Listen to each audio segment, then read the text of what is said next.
This is The Advisor, and welcome back to my channel. Today, I am going to read for you a letter, and this letter is coming from a woman. And what she has to say is so profound that I don't need to either take from or add to.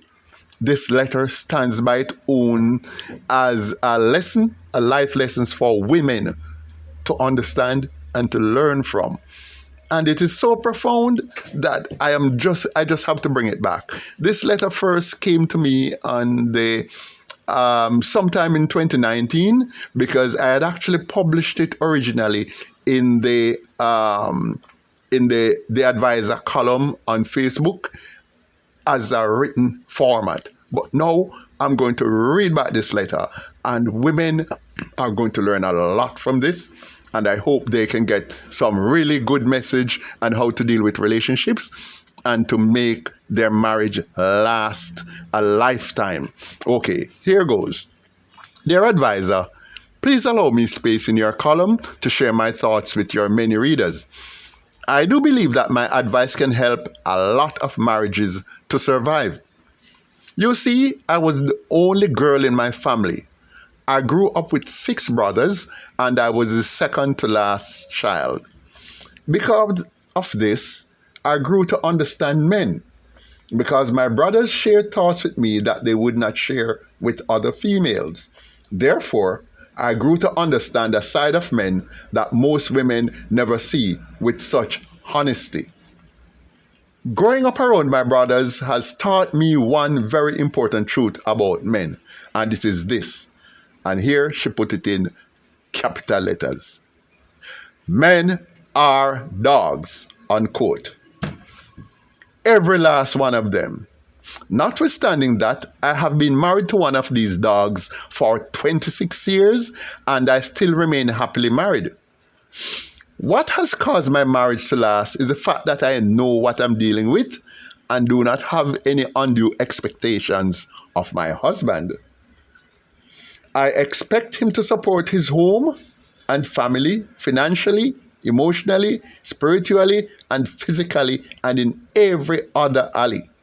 And he has always done that.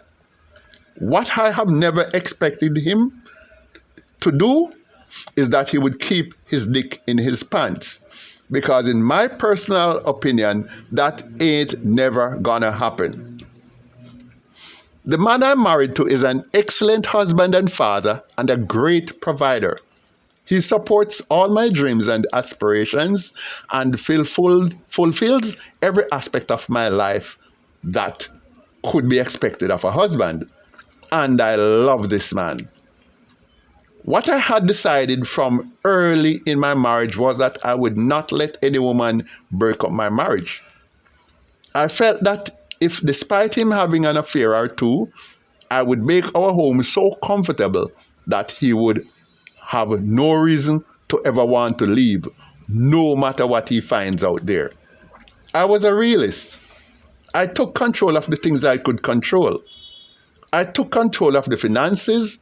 I know how the money is spent. I'm the one who plans the budget for our family, and I do everything that is in his interest, and make sure he knows that I'm the very best thing that could have ever happened to him. In order to fulfill that, I also took control of his wallet, because I know that that was something I could actually control. But I never tried to take control of his sexual organ. His money is ours, but his dick belongs to him. I have suspected a few affairs my husband has had over the course of our marriage, but I never fussed with him. I just make sure that our home was more and more comfortable, that he would not want to leave. People even come up to me and tell me stories about 1 or 2 escapades that he have had, and to this day he doesn't even know that I know. As long as he is home every weekend and sleep beside me 365 nights a year, I am good. In this way, I have outlasted them all. Not that I thought there was ever a serious contender for his affection, because he was always a man who puts his family first, all the time. Why would I give him up because he got some careless front that was an offer? Why would I let him go do those other wonderful things for her instead of keeping him doing them for me and our 3 kids? You mean I should be like, you effed him, so now you can keep him? Hell no. Here is the thing. When I call on him to do something like screwing in a light bulb, fixing a socket, opening a jar that is hard to open, cut the lawn, pick up a mouse off the glue trap, because I ain't touching that shite, he is always there. In other words, as long as when I go and snap my finger, he comes running with his tail wagging, as far as I'm concerned, that is my dog, and I intend to keep him. Oh, by the way, before I go on with the letter, you heard me say, that is actually spelled Smooch, Smooch. A lot of people might not know that can be spelled. So smooch is spelled smooch, but it's pronounced. Okay?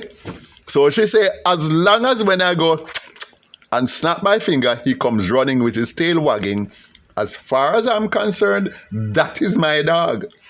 And I intend to keep it. And she put, that is my dog, in capital letters. Okay, go on to next paragraph now. Especially now that I'm in my 50s, I do not intend to start life over. So whatever he does with his DICK is his business. As long as he goes to bed with me every night, and when I look beside me, he is in the bed every morning, I am good. So ladies, you cannot force water uphill. Control the things you can control, and learn to navigate in a mature and strategic way the things that you can't. Regards, and her name is Annalie, and she's Jamaican, and she has, tell me I can call her name. I don't, she say I can use her name, so I'm using, she's Annalie. I won't say which parish she's from though. So basically that's her letter. And I say, I can't add nor take away. All I can make a comment and say, boy, this is one smart lady. She see, once the lady knows, she have a good man. The man work and him come in and him do everything for her, everything. So she not going to make a big deal out of him getting little free pums out there and go create war and create things where cause the man for run left far. See, the man stay, regardless of which little pums him get out there, see, him come back home, him don't sleep out. Him don't sleep out. And him not neglect him family. She said every 365 years, nights a year, him come in bed and him sleep and wake up with her every morning.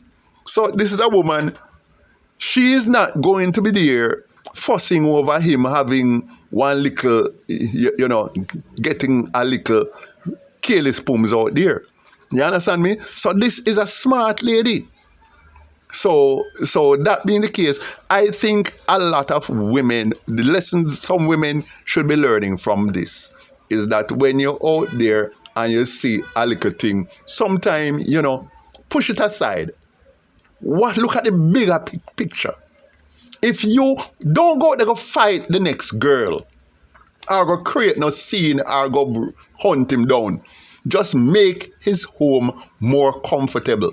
Make his home more comfortable. Because let me tell you something. Let me tell you something about life. Ladies, let me tell you something. You have chicken. And if the man want piece of beef, there is absolutely nothing you can do. It's beef him want tonight. It's beef him want. So your chicken don't make no sense. And if a lobster you have, and him decide say a fried sprat him want, him a go out there for sprat. You understand me? And you just don't have sprat, you have lobster. And if a caviar you have are the most expensive thing you have, and him decide say a tin mackerel him want, a tin mackerel him want, and him a go out there go get tin mackerel. Cause whatever you have tonight is just not the night for that. So we just have to understand, work for the flow. You have a good man. Don't make because of stupidness. All you have to do, don't run him. Make the man, just make your house more comfortable. Don't worry him. Make your house more comfortable.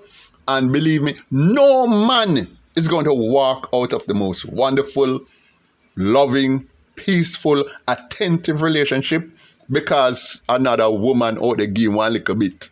No, that's not going to happen. Go with the flow. Be sensible. So this woman, she have the same attitude as Rita Marley.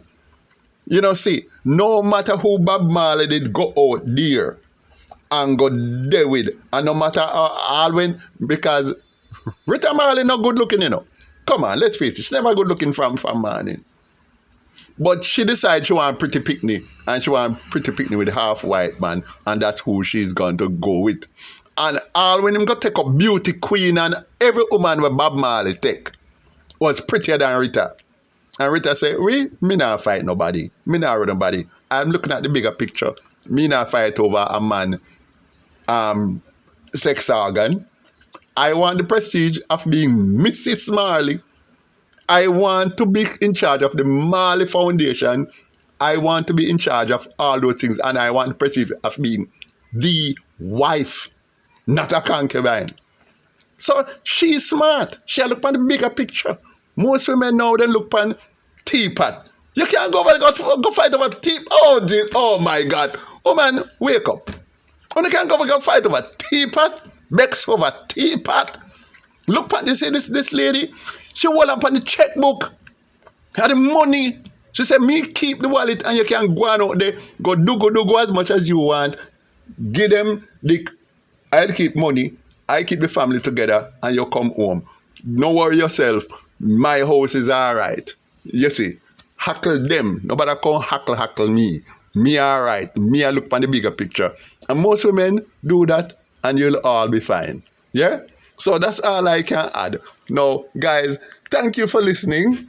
Thank you for visiting the channel. And I would love to get your input on this. I'd like to know what you think. If you disagree, let me know. Please let me know if you disagree. And if you think I've said anything that makes sense, tell me what you have learned and how it would change your activities going forward as a woman. I look forward to hearing from you guys. All right? So like, share, please subscribe to the channel. Keep it going. Give us a like and look forward to seeing you in the next video.